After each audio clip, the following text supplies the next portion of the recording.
Welcome guys. আজকে আপনাদের ঘরে দেখানো হবে আধার কার্ডের কী করে স্ট্যাটাস চেক করা হয়।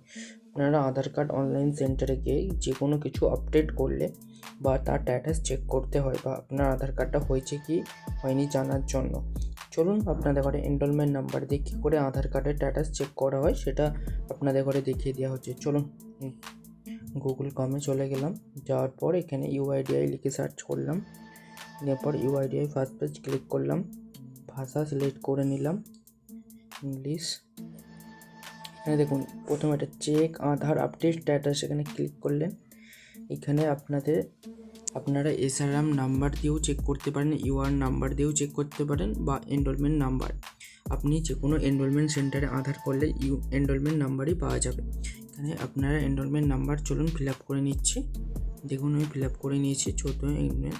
এখানে ক্যাপচার কোড বসিয়ে নিচ্ছি।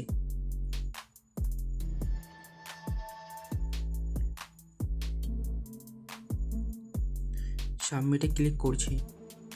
দেখুন এখানে বলছে Aadhaar card has been generate.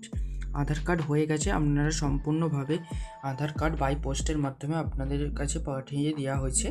আপনারা আধার চাইলে অনলাইন থেকে ডাউনলোড করে নিতে পারবেন, ওয়েবসাইট দেওয়া আছে। এইভাবেই আপনারা সহজে আধার কার্ড অনলাইনে স্ট্যাটাস চেক করে নিতে পারবেন। ভিডিওটা ভালো লাগলে আপনারা লাইক শেয়ার কমেন্ট করবেন।